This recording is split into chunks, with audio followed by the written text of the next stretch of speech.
Well, good morning. Happy Wednesday. It's still kind of dark outside, and I'm out here walking the dog. Why am I already walking the dog?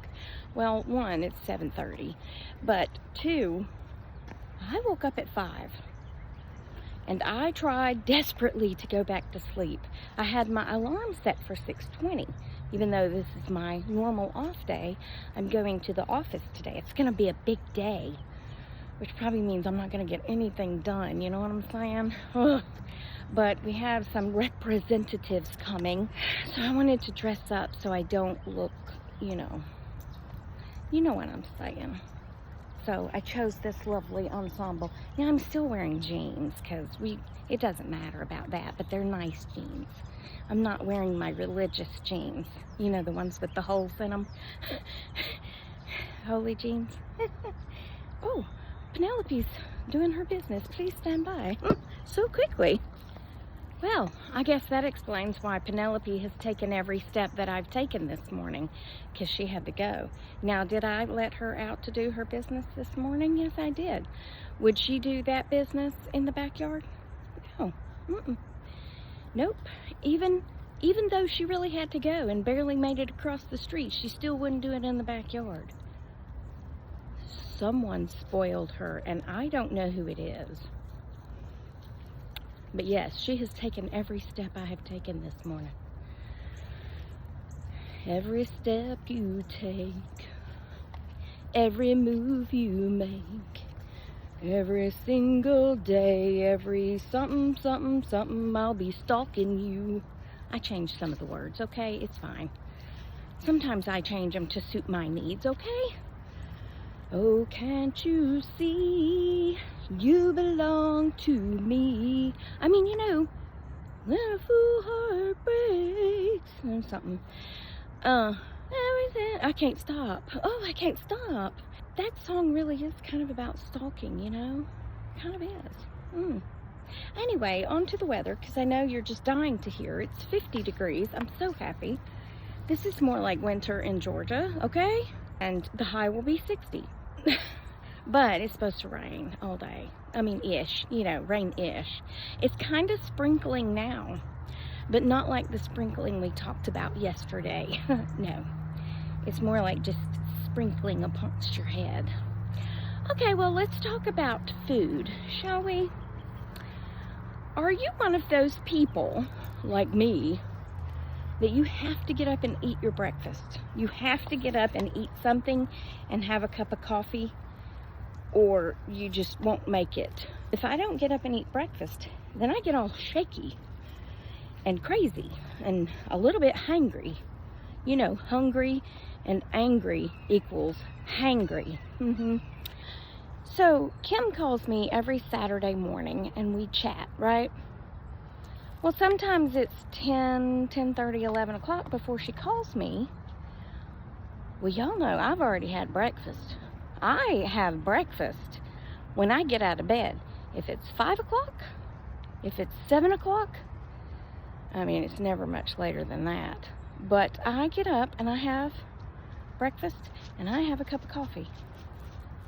It's just what I do every single day.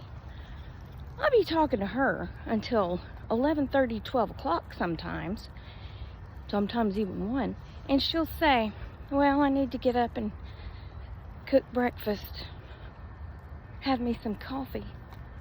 What the heck are you doing?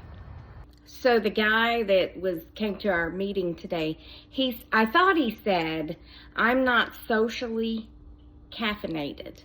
And I thought that was so funny because I have to be socially caffeinated, right? And then when he looked at me weird because I was laughing, Lisa said, did you say socially?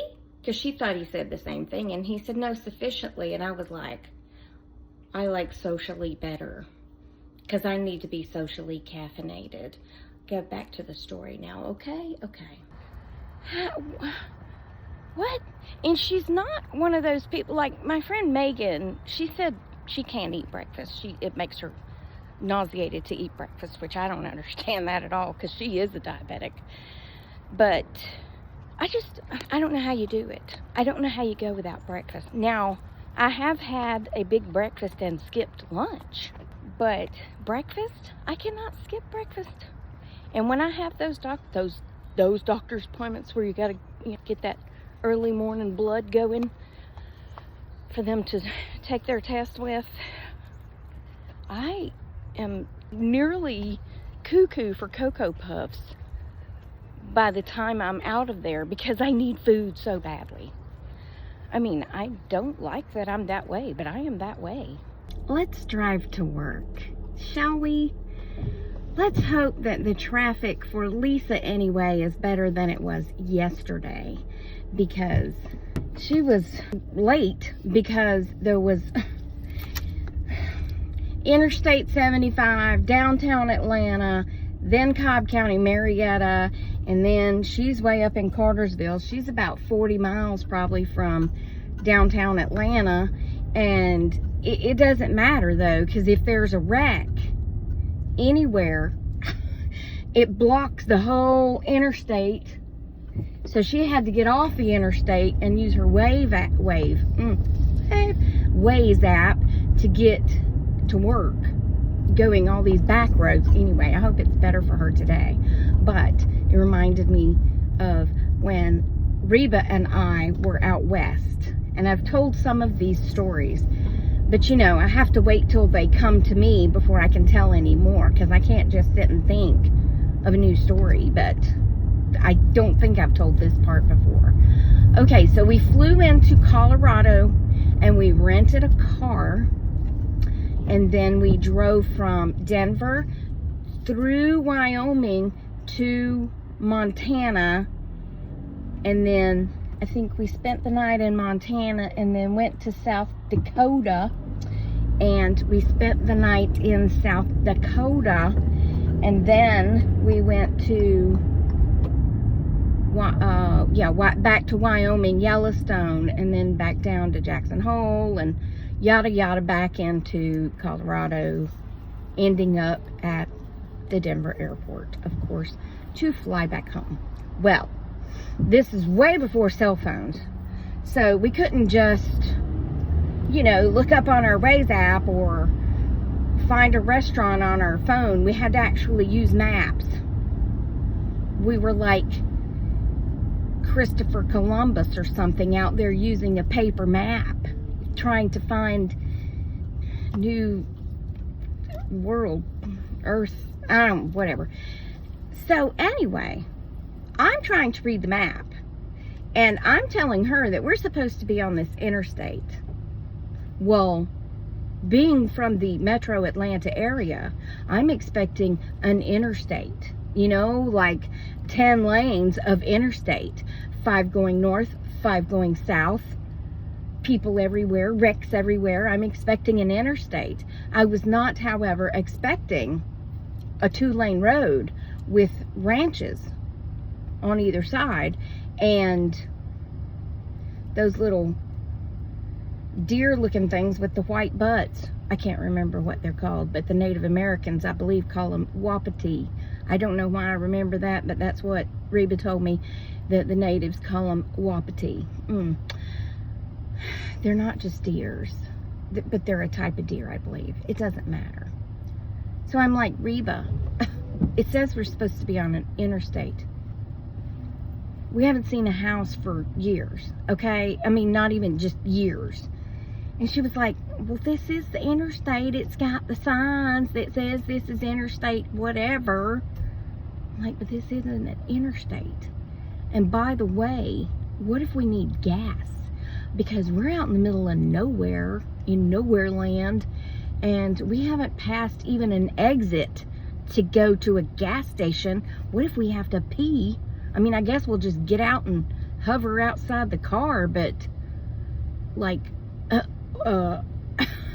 what are we gonna do? Well, while we were driving on these roads through the western part of the United States, which I might say, which I might add, is probably the most beautiful land in all of the nation. I don't know, that's just my opinion. But we started singing Yes, but we were not singing just a bowl of butter beans like we were in Louisiana. We were singing, oh, beautiful for spacious skies, for amber waves of grain, for purple mountains' majesty, above the fruited plain. Anyway, that's what, America, America, God shed his grace on thee. I cannot stop singing today, even though it's raining.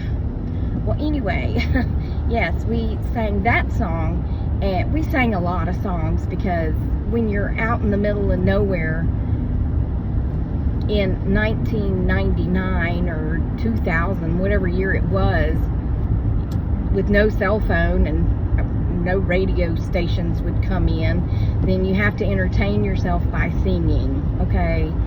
I also would like to add that I lost like 11 pounds that week because we could not find anything to eat out while we were driving from place to place in the middle of the day.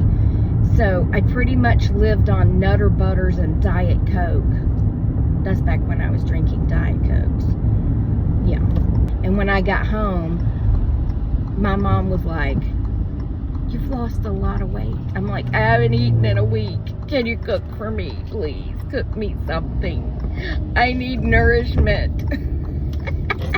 Now, we did find food at Yellowstone, of course, because, I mean, Yellowstone, it's Yellowstone. It's a big park, and it's amazing, but they had little breakfast areas, you know, breakfast places in the park, and then we could find places to have lunch and yada yada yada. But yeah, we lived on Nutter Butters the rest of that time because there's just not a lot out there, or there wasn't. I hope it's still the same because it's just so untouched. But I thought it so odd that the entire state of Wyoming has less people in it than my county, and that was 23 years ago, and we've only grown since then, so I'm sure we're way more. Okay, I just looked it up. The population, this was in 2021, in Wyoming is 507,000 people, and the population in Cobb County, Georgia, in 2021 was almost 767,000 people. That was almost 3 years ago. But, I mean, I loved it out there. I absolutely loved it, but I could not deal with those winters and all that snow.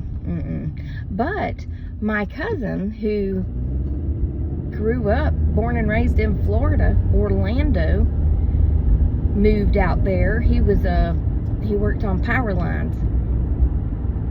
And you know, they have really tall power lines out there. And he would hang out of a helicopter to work on the power lines.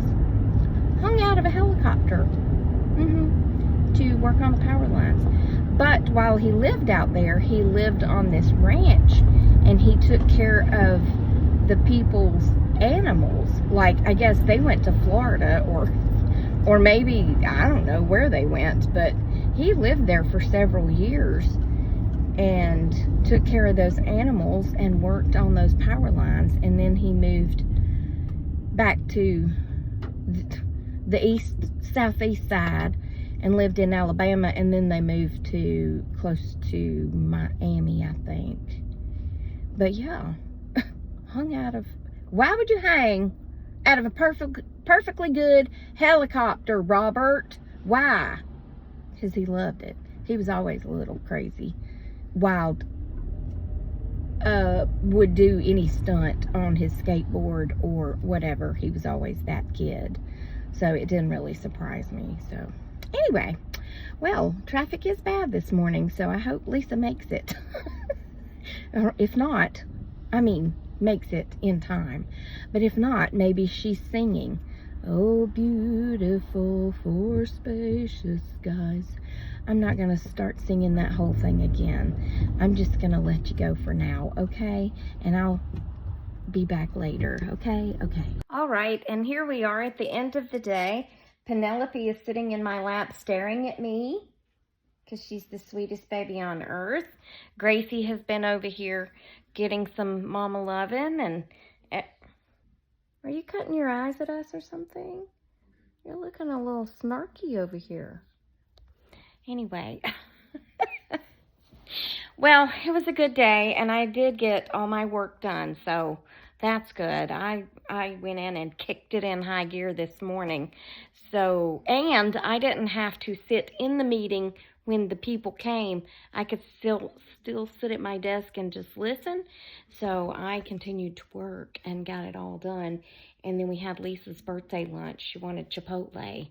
So we had the Chipotles, and it was very good. And I'm going to have leftovers for dinner. But anyway, that's going to be the end of this one. I hope you enjoyed it.